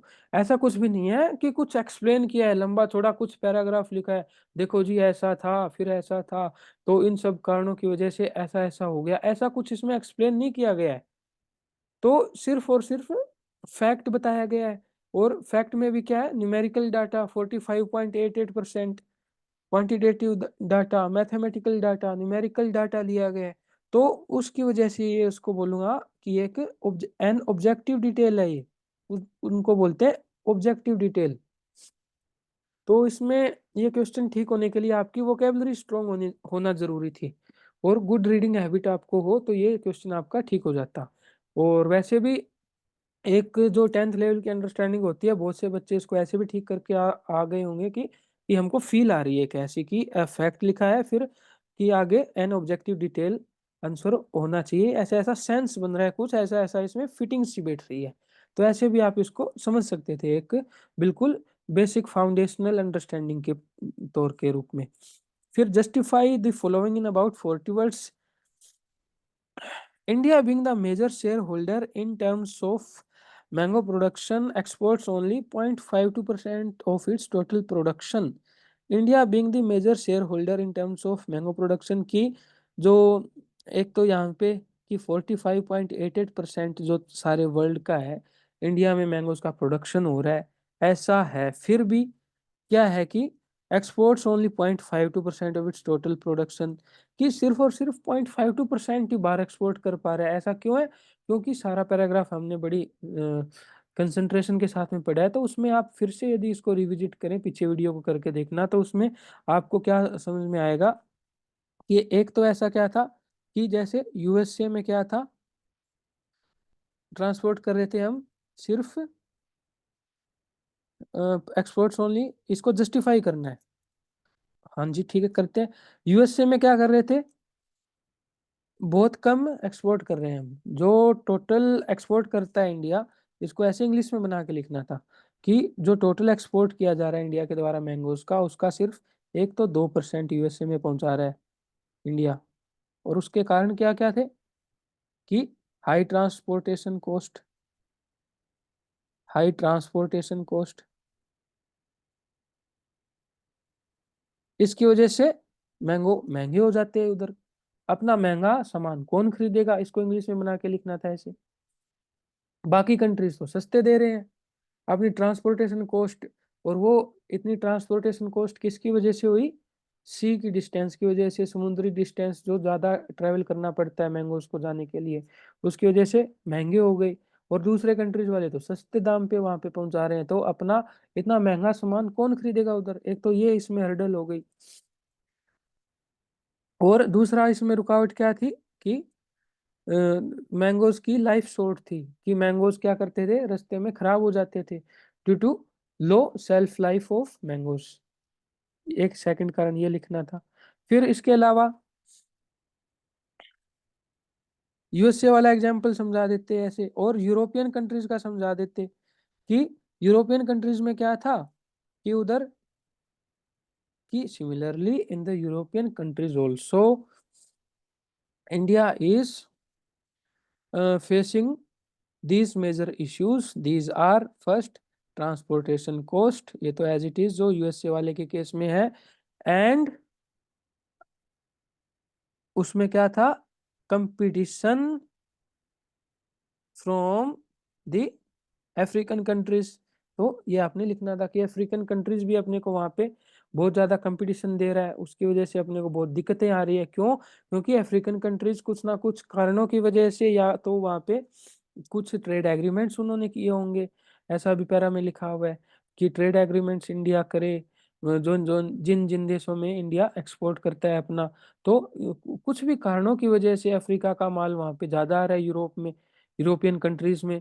ऐसे क्या क्या कारण हो सकते हैं? मे भी क्या हो सकता है कि वो सस्ते दामों पे वहां पे पहुंचा रहा हो, या फिर कुछ ट्रेड डील्स कर ली गई हो वहां पे अफ्रीका के द्वारा दूसरे कंट्रीज के साथ, यूरोपियन कंट्रीज के साथ में। तो पर मेरे को सेंटेंस में सिर्फ इतना ही दिया गया है कि वहां पे अफ्रीकन कंट्रीज के द्वारा कंपटीशन मिलता है जो अपने को रुकावट या फिर दिक्कतें पैदा करता है। ये कारण तो आपको समझने थे, जिसमें पैराग्राफ में स्टार्टिंग में कुछ लिखा हुआ था कहीं, यदि आपने बारीकी से इसको पढ़ा होगा तो यहाँ कहीं लिखा था कि एक्सपोर्ट इंडिया कैसे कर सकता है? Efforts are needed to evolve cheap transportation mechanism, की चीप ट्रांसपोर्टेशन मैकेनिज्म यूज करे, इंक्रीज ट्रेड एग्रीमेंट यूज करे with major importing countries, enhance the productivity. कि अब अफ्रीका यूरोप में अपना माल पहुंचा रहा है और अपने को कंपटीशन दे रहा है, तो एक तो अपना सामान जो जाएगा ट्रांसपोर्टेशन कॉस्ट की वजह से, पहले तो मैंगो वहीं पे क्या हुए, महंगे हो गए। फिर क्या हो गया था कि अब अफ्रीका किस में भी, आप इसमें में भी यूज करना था। अफ्रीका अफ्रीकन कंट्रीज जो अपने को कंपटीशन क्यों दे रहे हैं? They may be giving us competition because of the, they may जरूर यूज करना था इसमें, क्योंकि सेंटेंस में स्पेसिफिकली या फिर कैटेगोरिकली ऐसा अफ्रीकन कंट्रीज के केस में लिखा हुआ नहीं है, आप इनके आधार पे बोल रहे हो। तो ये एक जनरलाइज सी स्टेटमेंट आप लिख सकते थे अच्छा इम्पैक्ट डालने के लिए कि अफ्रीकन कंट्रीज क्या करे, अफ्रीकन कंट्रीज वो क्या कर रहे होंगे कि मे भी उनका प्रोडक्ट चीप पहुंच रहा हो, ट्रांसपोर्टेशन कॉस्ट उनको कम लग रही हो, और क्या हो चुका हो उनका कि ट्रेड एग्रीमेंट्स किए हो उन्होंने, उन्होंने ट्रेड एग्रीमेंट्स किए हो यूरोपियन कंट्रीज के साथ में, या फिर और क्या किया हो, या फिर अपनी प्रोडक्टिविटी एनहेंस कर ली उन्होंने। तो इसमें मे भी जरूर यूज करना था, ये जरूर ध्यान रखना था आपने। यदि मे भी यूज नहीं करते तो आपका मतलब नंबर कटने की संभावना बढ़ जाती।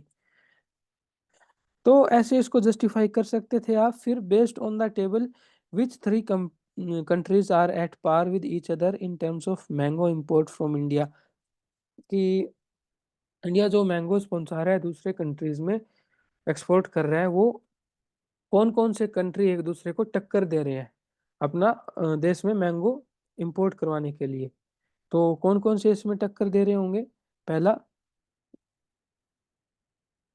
यूएई क्या कर रहा है? 33% इम्पोर्ट करवा रहा है इंडिया से। नेपाल 24% इम्पोर्ट करवा रहा है। और इसके बाद में क्या है? 33, 24, फिर 9% क्या कर रहा है? यूके कर रहा है।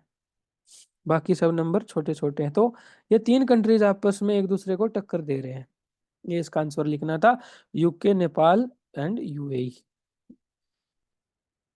रीचेक कर लो एक बार, 33, 24, 9 और इसके अलावा और कोई बड़ी संख्या नहीं है। तो ये एक दूसरे को टक्कर दे रहे हैं, यूएई, नेपाल और यूके। इसका ये आंसर 7, 8, 9, यूके, नेपाल, यूएई लिखना था आपको। तो ये हो गया अपना। एंड आगे बढ़ते हैं फिर कि द टॉप मैंगो इम्पोर्टिंग कौन सा रह गया अब? ये हो गया फोर्थ वाला, fifth, because based on the table which three countries were at par with, कि ये बता दिया मैंने। इसका आंसर लिखना था यूएई, नेपाल एंड यूके। फिर fifth, the top mango importing country is the USA. ठीक है, however India exports only 2% of its total exports to the USA. State any one inference that can be drawn from this. आप इससे कुछ ऐसा inference बताना था।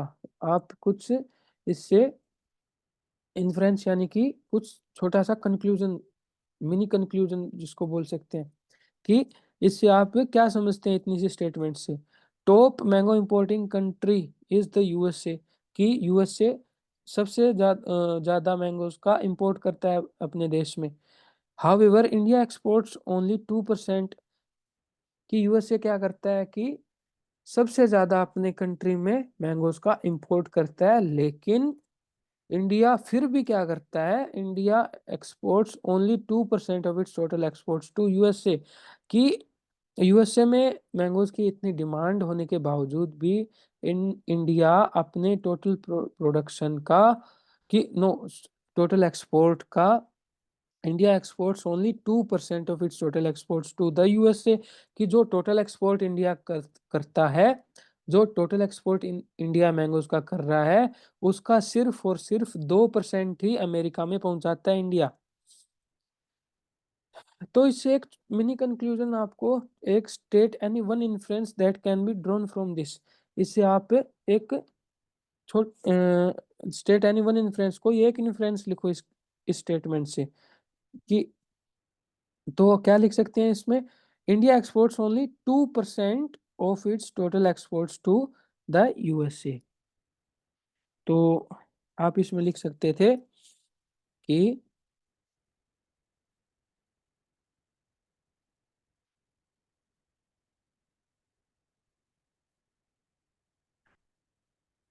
India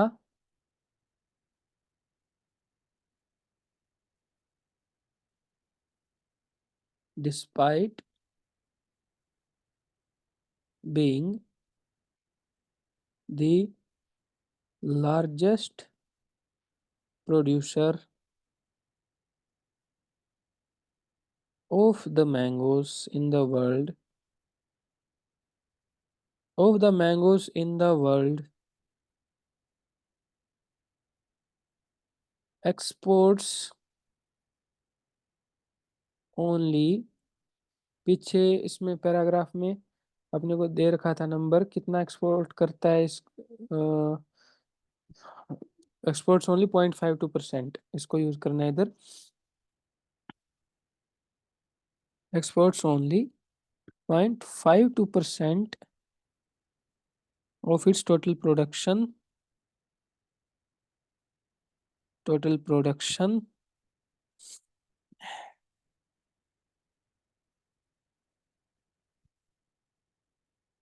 because India is facing many hurdles like high transportation costs,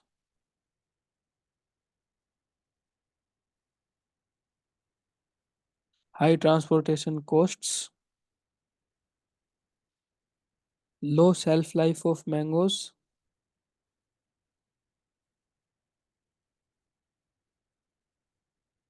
low shelf life of mangoes, and तो USA वाले में तो सिर्फ इतना ही लिखा था, तो ज़्यादा इसको ओवर जनरलाइज नहीं करना चाहिए अपने को। How India exports only 2% of its total exports to the USA, तो इसको इस तरह से लिखना है कि because India is facing many problems and hurdles because of which India can only exports a very minuscule or the smallest amount of mangoes which are produced versus which are exported. Even if we take the data of mangoes which are being exported out of India, only 2% of the total export is being sent to USA. It might be because of several issues. Those can be high transportation costs and low shelf life of mangoes.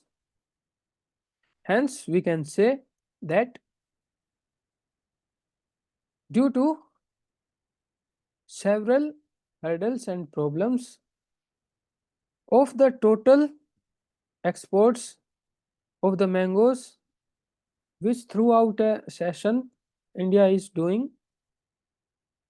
So इसको अच्छे तरह से आपको formulate करना था कि in a session, throughout a session, when India is exporting the total amount of mangoes from its countries, sorry, grammatical error कर दिया, the throughout a session, while India is exporting total amount of the mangoes, only 2% of the mangoes are being exported to the USA because of several issues. So India is facing certain issues, certain hurdles, certain problems, due to which it cannot export the adequate amount of mangoes or the sustainable amount of mangoes to the USA.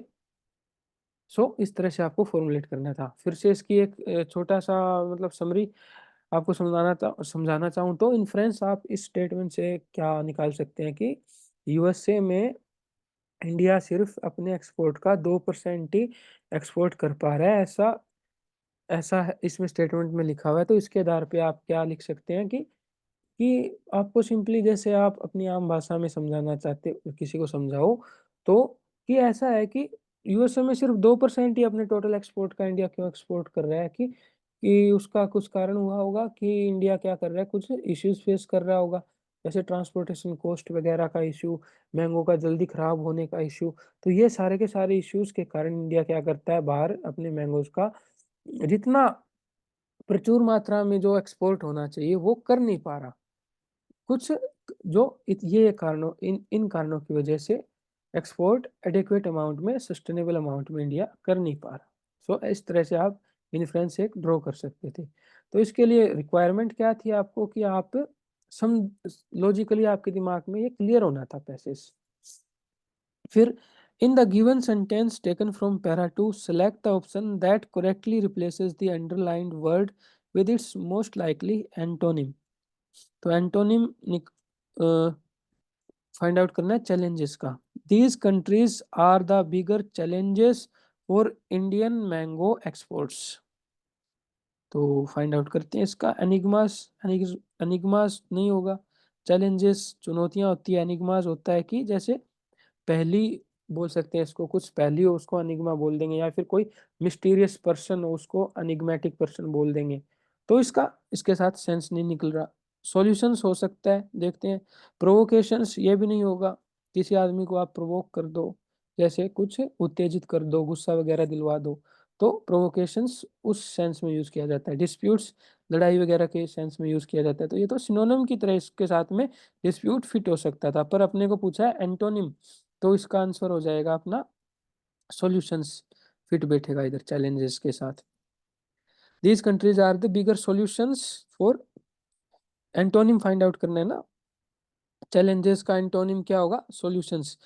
कि these countries are the bigger solutions होता तो इस sentence का उल्टा meaning बन जाता है। Challenges के विपरीत एंटोनिम, चैलेंजेस का सिंपली आप क्या करो, चैलेंजेस का एंटोनिम फिट कर दो, सॉल्यूशंस क्या फिट हो जाएगा चैलेंजेस के एंटोनिम में। फिर why is India described as the largest producer of mangoes in the world, ऐसा क्यों है?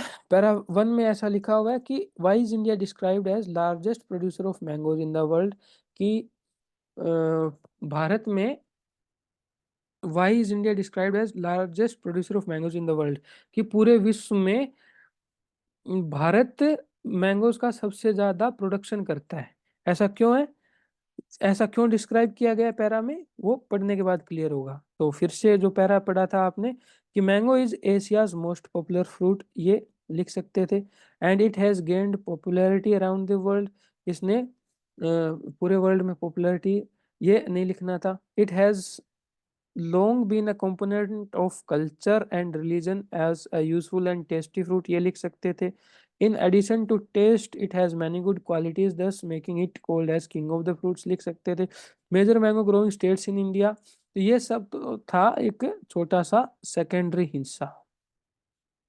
आपके आंसर को वेट कौन सा स्टेटमेंट देते कि major mango growing states in India include, कि इंडिया में मेजर ग्रोविंग जो कौन से हैं स्टेट्स है, Andhra Pradesh, Uttar Pradesh, Karnataka, Bihar, Gujarat, Tamil Nadu, Andhra Pradesh and Uttar Pradesh are the leading states in the mango production, कि यहाँ पे देखो कि मैंगो का प्रोडक्शन किया जाता है। और mango is grown in an area of 5.58 million hectares of area in the world, ठीक है। India is largest producer of mangoes with 46.02 and 4% of India is largest producer of mangoes with 46.02 and 45.88% of the total world area and production respectively, कि इसमें ये वाला जो बाकी use कुछ करो ना करो, आपको ये इतना सेंटेंस, ये वाले सेंटेंस इसमें यूज करने थे। ये ब्रह्मास्त्र था इस क्वेश्चन को पूरे मार्क्स गेट करने का। तो आपको मेरे अकॉर्डिंग किस तरह से इसका वो इसकी शुरुआत कैसे करनी थी, इन सेंटेंसेस से आंसर की शुरुआत करनी चाहिए थी कि mango is grown in an area of 5.58 million hectares of area in the world, कि पूरे वर्ल्ड में 5.58 मिलियन हेक्टेयर के एरिया पे मैंगोस का क्या करते हैं कि ग्रो करते हैं, उनको उगाते हैं। India is the largest producer of mangoes, कि इंडिया क्या है कि मैंगोस का लार्जेस्ट प्रोड्यूसर है with 46.02% of the total world area, कि जो टोटल वर्ल्ड एरिया जो 5.58 मिलियन हेक्टेयर है उसके 46.02 इतने परसेंट एरिया पे तो इंडिया ही इतना अपना प्रोडक्शन कर रहा है मैंगोस का। एंड प्रोडक्शन कितना होता है उस पे, ये तो उतना इंडिया का एरिया है जो प्रोड्यूस करने के लिए उपयोग होता है, लेकिन इसमें प्रोडक्शन कितना हो रहा है मैंगोस का 45.88%। तो ये आपको यूज करना था, ये सेंटेंस को बहुत वेट देता, ये अपने आंसर को सबसे ज्यादा वेट ये सेंटेंस दे रहे हैं इसमें, ये सेंटेंस आप यूज कर सकते थे। तो according to the word limits, यदि इन सेंटेंसेस इतना लिखने के बाद, ये सारा एरिया लिखने के बाद वर्ड लिमिट पूरी हो जाती है तो कुछ लिखने की जरूरत नहीं थी। यदि वर्ड लिमिट कुछ बच जाती थी तो ये आप फिर आपने क्या यूज करना था, ये वाला आप इसमें ऐड कर देते कि यहाँ पे प्रोडक्शन होता है। और फिर भी यदि वर्ड लिमिट बच जाती तो आप कुछ ये, तो ऑर्डर क्या था, सबसे पहले ये लिखो, वर्ड लिमिट पूरी होगी तो कुछ मत लिखो, वर्ड लिमिट बची हुई है तो ये लिखना था।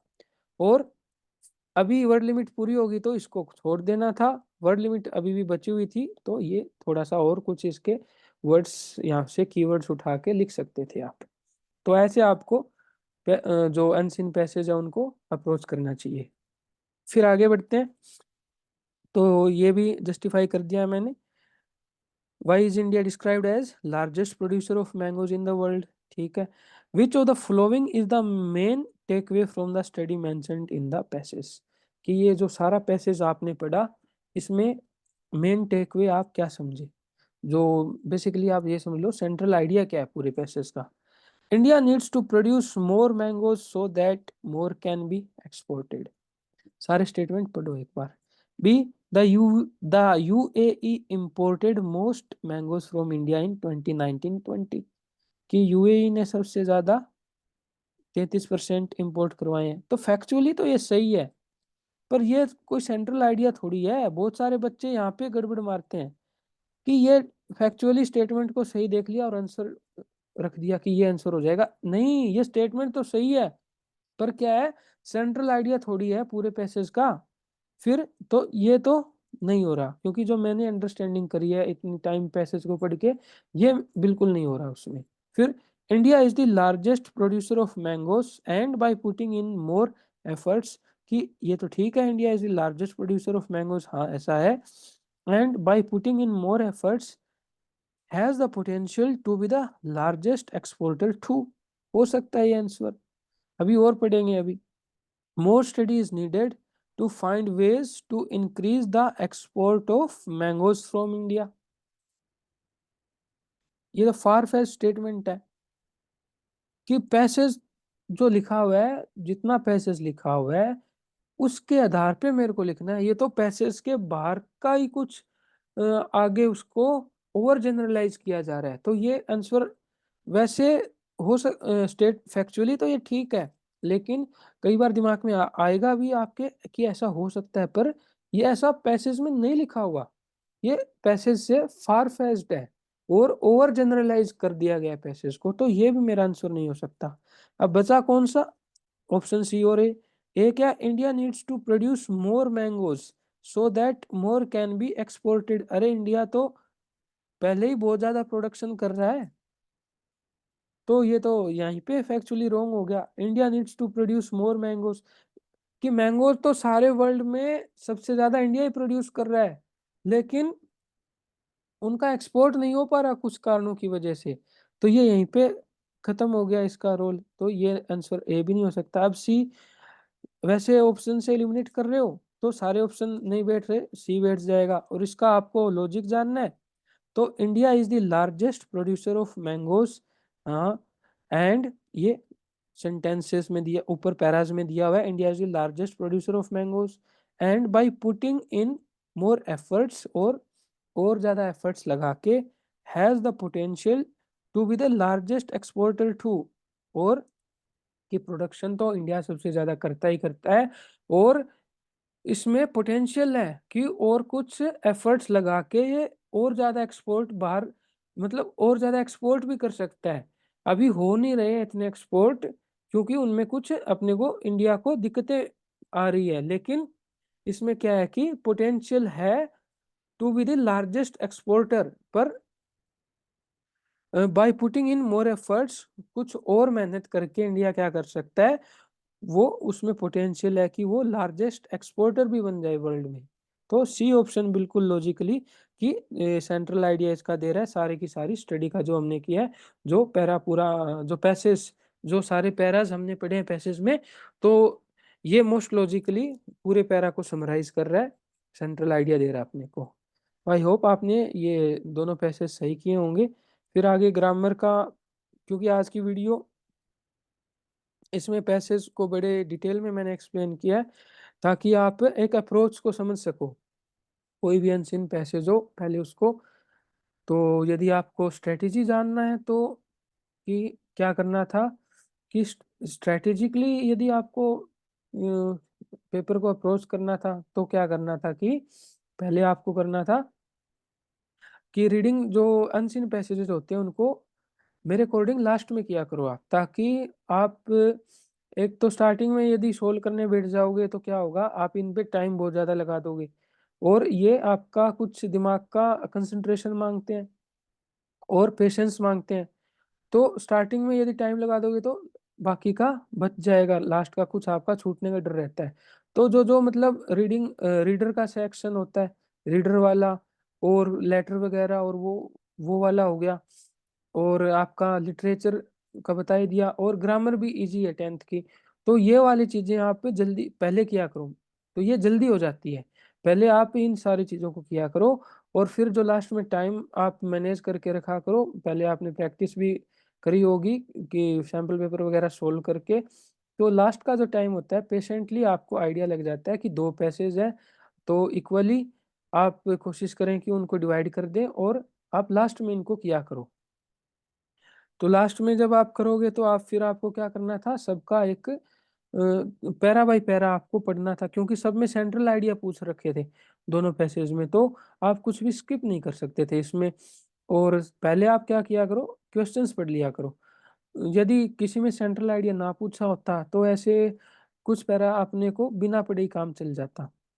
और कुछ ऐसे में फिर आपको फाइंड आउट करना था, कुछ ऐसे क्वेश्चंस थे जैसे एंटोनिम वगैरह निकालना, या फिर कुछ जो जो बिना पैसेज पैसेज को पढ़े भी आप कर सकते थे, वो आप पहले उनको पहले टारगेट यानी इजी वाले क्वेश्चंस फाइंड आउट कर लेते। और इजी वाले करने के बाद में क्या करते आप कि फिर आप जो आपको ज़्यादा सूट कर रहा था, फिर आप जैसे फिर आपने क्वेश्चंस पढ़ा तो दोनों में क्या पूछा आपने को, सेंट्रल आइडिया यानी कि समरी पूछ रखी है, सेंट्रल आइडिया पूछ रखा है, तो फिर आपने देखना था कि सेंट्रल आइडिया और समरी पूछ रखी है। अब मैं किसी भी पैरा को स्किप नहीं कर सकता, जो पैसेजेस हैं उनमें सारे के सारे पैराज मेरे को पढ़ने पड़ेंगे। तो इसलिए आपको क्या करना था इसमें, हर एक पैरा का लॉजिकल मीनिंग आपके दिमाग में वो फिट होना चाहिए था। सो सेंट्रल आइडिया पूछा तो सारी वर्ड बाय वर्ड आपको पढ़ना ज़रूरी था, ताकि एक जो फ्लो है पैसेज का, तो ये पैसेजेस कैसा है, फैक्चुअल है या फिर कुछ आर्ग्यूमेंट बना रहा है, अपना डिस्क्रिप्शन दे रहा है, एलोब्रेशन दे रहा है। इस तरह से आप पैसेज को पढ़ते तो आपको पता लगता जाता। तो इसमें जैसे मैथमेटिकल डाटा का यूज़ किया गया है और बहुत सारे फैक्ट्स का यूज़ किया गया है। तो ये फैक्ट्स के आधार पे क्या है, एक लॉजिकल आगे कंक्लूजन पे आया जा रहा है।